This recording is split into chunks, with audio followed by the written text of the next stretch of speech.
अगर आपके कबाब फ्राई करने के दौरान टूट जाते हैं या फिर फ्राई करने के बाद सख्त हो जाते हैं तो आप इस तरह सिजलिंग गोला कबाब बनाएं। ये बहुत ज़्यादा सॉफ्ट जूसी तैयार होते हैं और इनका बारबेक्यू फ्लेवर आपको बहुत पसंद आएगा।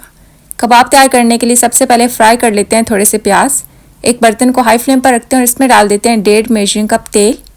तेल हल्का सा गर्म हो रहा है, साथ इसमें डाल देते हैं 3 बारीक कटे हुए प्याज और इस तरह चमचे के साथ मिक्स करते हुए इसको मीडियम से हाई हीट पर पका लेंगे। ये बिजली का चूल्हा है तो इसमें मीडियम से हाई हीट रखिए। गैस का चूल्हा इस्तेमाल कर रहे हैं तो मीडियम से लो साइड पर इसको फ्राई कर सकते हैं। मसलसल मिक्स करते हुए फ्राई करेंगे ताकि ये जले ना। थोड़ा सा सुनहरी कलर आ चुका है, मज़ीद इसको फ्राई कर लेते हैं। हमें इसके ऊपर इतना ही कलर चाहिए। अब इनको निकाल लेंगे, ज़्यादा नहीं फ्राई करेंगे नहीं तो ये जल जाएंगे, ज़्यादा डार्क कलर आ जाएगा इसके ऊपर। अब इनको निकाल के प्लेट में रख लेते हैं। चंद ही सेकंड्स के अंदर आप देख सकते हैं इनका कलर थोड़ा सा डार्क होना स्टार्ट हो चुका है। इनको थोड़ा सा फैला के रख देते हैं ताकि इनका कुकिंग प्रोसीजर रुक जाए और ये जल्दी से ठंडे हो जाए। कीमे की अच्छी सी बाइंडिंग करने के लिए मैं इस्तेमाल कर रही हूँ ये बर्गर बन। इस तरह इसके छोटे छोटे टुकड़े करके इसको ग्राइंडर में डाल के इसको ग्राइंड कर लेंगे। इसका पाउडर बना लेते हैं, क्रम्स बना लेते हैं।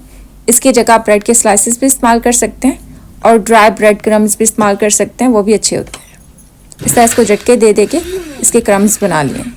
ये देखिए, कबाब के लिए एक बर्तन में डाल देते हैं। सबसे पहले ये तली हुई प्याज सारी डाल देते हैं, साथ में 1.5 टेबलस्पून अदरक लहसुन का पेस्ट।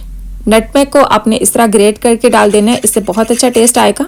साथ ही डाल देंगे 1/2 टीस्पून चिली फ्लेक्स, हस्बे ज़रूरत नमक, 1 टीस्पून लाल मिर्च का पाउडर, 1/2 टीस्पून ज़ीरे का पाउडर, 1/2 टीस्पून धनिया का पाउडर, 1/2 टीस्पून गरम मसाला, 1/2 टीस्पून इसमें डाल देंगे मीट टेंडराइज़र। इससे कबाब जल्दी से गल जाएंगे।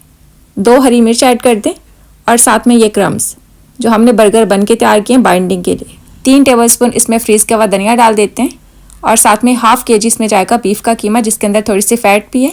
1/8 टीस्पून 2 चुटकी भर के इसमें डाल देंगे बेकिंग सोडा। इन सारी चीज़ों को आपने अच्छी तरह से मिक्स कर लेना है। हाथ के साथ भी मिला सकते हैं और ग्राइंडर या चॉपर के अंदर भी इसको अच्छी तरह से मिक्स कर सकते हैं।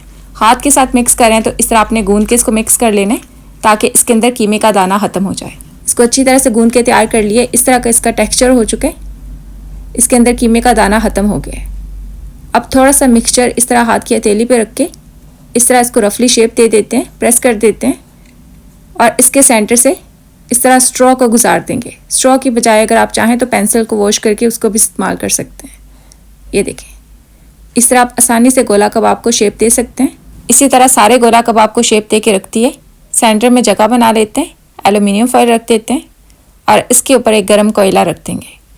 थोड़ा सा इसके ऊपर तेल डाल देंगे ताकि इसमें से धुआं निकलना स्टार्ट हो जाए और इसको ऊपर से कवर करके 2 मिनट के लिए छोड़ देते हैं ताकि कीमे के अंदर बारबेक्यू का फ्लेवर चला जाए।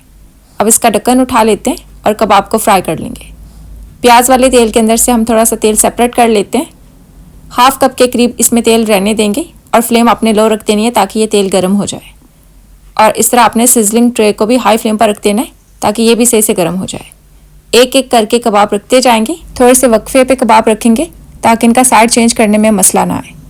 एक टाइम पे 6 कबाब फ्राई कर लेते हैं। इस तरह इनका एहतियात से साइड चेंज कर देते हैं और दूसरी साइड से भी इनको अच्छी तरह से सेक लेंगे ताकि ये अंदर तक अच्छी तरह से पक जाए। जब दूसरी साइड से भी ये थोड़े से पक जाएं तो फिर आप इस तरह इनको घुमाते हुए 5 मिनट के लिए मज़ीद पका लें ताकि ये अंदर से सेंटर से कच्चे ना रहें।